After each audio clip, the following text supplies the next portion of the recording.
ជំរាបសួរអង្គពូមីងពុកម៉ែបងប្អូនទាំងអស់គ្នាចាថ្ងៃនេះម៉ាក់មកទៀតហើយចាគឺម៉ាក់មករៀនបុកកំពឹសចាដោយសារអ្នកម្ដាយខ្ញុំគាត់ធ្លាប់ដោយសារខ្ញុំធ្លាប់ហូបស្នាដៃម៉ែខ្ញុំហ្មងម៉ែខ្ញុំគាត់បុកឲ្យហូបទៅនិយាយពីថាឆ្ងាញ់ដល់ពេលអញ្ចឹងទៅមានអារម្មណ៍ថាដូចចង់រៀនធ្វើប្លុកតាក់ទងនឹងបុកកំពឹសហ្នឹងតាមពិតទៅមើលទៅគ្រឿងងាយៗទេពុកម៉ែបងប្អូនអត់មានអីច្រើនទេជាពិសេសបើថានិយាយពីរឿងខូចពេលវេលាអត់សូវមានអីខូចពេលវេលាស្មើនឹងកាត់គេហៅស្អីគេចំមុះកំពឹសនឹងចោលម៉ែខ្ញុំគាត់អត់ឲ្យបុកទាំងសម្រៀមសមាមទាំងគាត់ឲ្យអង្គុយកាត់កំពឹស1គីឡូលេងអីពុកម៉ែបងប្អូនឯងស៊ីពេលវេលាទៅនឹងចង់2-3ម៉ោង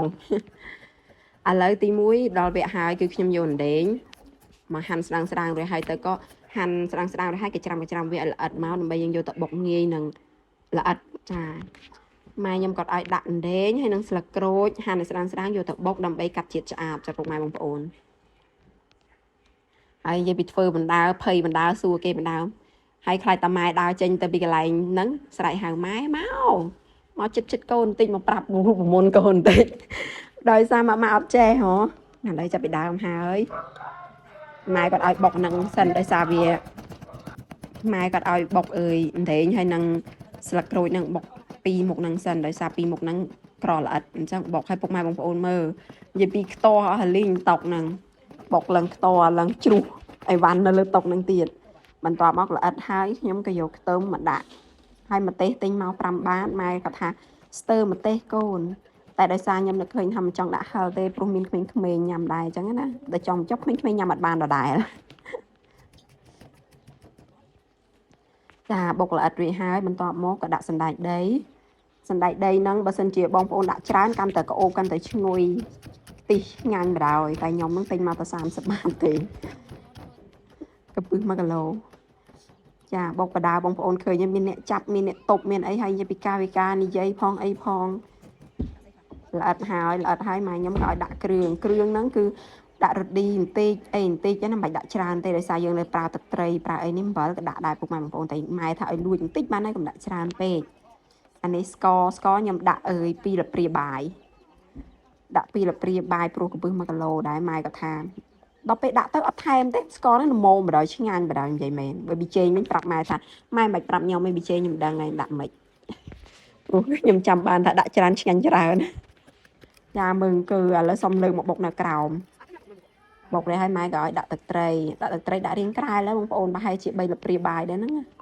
ហើយទៅក្រូចឆ្មានេះឃើញទូអញ្ចឹងមានតែក្លឹមពុកម៉ែបងប្អូនមើលទឹកក្មួយខ្ញុំជួយច្បាច់ខ្ញុំមើលទឹកអូយឃើញអត់ដាក់តែ3ផ្លែហ្នឹងឯងបោកឲ្យមើលអូយនិយាយពីទេសភាពផ្ទះខ្ញុំឃើញទេលក់ហើយអូជូរប្តីខ្ញុំកាត់ចោលឥឡូវដាក់កំពឹសដោយសារតបាល់ម៉ែខ្ញុំគាត់ខ្លាចខ្ញុំបុកល្អិតពេកអញ្ចឹងទៅគាត់ឲ្យខ្ញុំយកកំពឹសដាក់តែពាក់កដាលទេហើយទៅក៏គាត់អត់ឲ្យបុកទេគាត់ឲ្យច្បល់មកគាត់ថាខ្លាចបែកកំពឹសហើយអញ្ចឹងទៅវាឆ្អាបអញ្ចឹងណាបន្ទាប់មកច្បល់រួចហើយក៏ឲ្យហាន់ជីណាត្រៀមដាក់រយតាមក៏ពិតដល់ពុកម៉ែបងប្អូនកាលណាដែលយើងបុកកំពឹសហ្នឹងយើងត្រូវប្រើជីខ្មែរយ៉ាងនេះជីថ្ពាល់ត្រីជីកាមជីអីជីក្រហមជីអាណាហ្នឹងដាក់ច្បល់ជាមួយគ្នានិយាយពីថាអូជាតិអីយ៉ាងណាពុកម៉ែបងប្អូនឆ្ងាញ់បណ្ដោយណាក្នុងអ៊ំចាចាហើយបន្តមកខ្ញុំដាក់អសរកូចាំមកខ្ញុំមិនហ៊ានបុកខ្លាំងទេហ្នឹងហើយដោយសារម៉ែខ្ញុំគាត់ស្រែករហូតថាកុំបុកខ្លាំងកូនញាតកំពឹសបែកអស់អញ្ចឹងបន្ទាប់មកក៏ភ្លក់អូយមកយ៉ាប់ម៉េះអ្នកភ្លក់នេះឆ្ងាញ់មែនខ្ញុំនិយាយមែនឲ្យតែខ្ញុំឆ្ងាញ់ខ្ញុំនិយាយចេញតែខ្ញុំដឹងតែមានក្បាច់ក្បូរខ្ញុំអញ្ចឹងទៅរួចហើយក៏ចាក់ដាក់ចិនដែកមកម៉ែក៏អត់ឲ្យបងតបាល់ទេខ្លាចខ្ញុំប្រើកម្លាំងដៃខ្លាំងអញ្ចឹងទៅអាកំពឹសនៅសល់ហ្នឹងច្បល់ឡាដែលកាកហ្នឹងនៅហ្នឹងច្បល់រួចហើយទៅយកមកកូរមកដល់ប្រាំទេគាត់ឲ្យច្បល់ចូលគ្នាមកបានហើយកូនហើយម៉ែខ្ញុំគាត់ទៅសារគាត់ថាមិនអីកូនឯងបុកទៅរសជាតិដូចម៉ែបុកទាំងឯងនេះស្ទើនេះថែមក្រូចឆ្មា3ថែមក្រូចឆ្មាម៉ែមួយជ្រៀកទៀតចារួចហើយងាកមកកូរម្ដងទៀតហើយទៅម៉ែគាត់បេះជីគាត់ថាដាក់ឲ្យច្រើនកូនជីហ្នឹងហ្នឹងគាត់បេះជីថែមទៀតរយទៀតរូបមន្តនេះពុកម៉ែបងប្អូនសាក់យកទៅធ្វើញ៉ាំណាពុកម៉ែបងប្អូននិយាយពីថាឆ្ងាញ់មែនតាថាមិនឆ្ងាញ់មិនយល់លុយនិយាយពីថ្ងៃនេះបុកកំពឹសរួចហើយមានតែអ្នកសរសើរថាអូយ៉ាងឆ្ងាញ់ឡើងជាតិបន្ទាប់មកឲ្យក្មួយនេះបានក្មួយហើយភ្ញៀវកិត្តិយសមកបញ្ជាក់ពី អើយរសជាតិឆ្ងាញ់លើក្មួយខ្ញុំបន្ទាប់មករួចរាល់ហើយដល់វគ្គដដើមគ្នាញ៉ៃហើយពុកម៉ែបងប្អូនញ៉ាំឲ្យមើងណាឆ្ងាញ់មែនតើខ្ញុំចូលចិត្តពពីផ្ទាប់ជាមួយតែប្តីខ្ញុំក៏រោអើយគេហៅគេសាឡាត់ថ្មសាឡាត់កែវអីគេទេសាឡាត់រវិញម្យ៉ាងនឹងក្មួយមកចូលមកគ្នាដដើមគ្នាញ៉ាំអ្នកម៉ាត់បក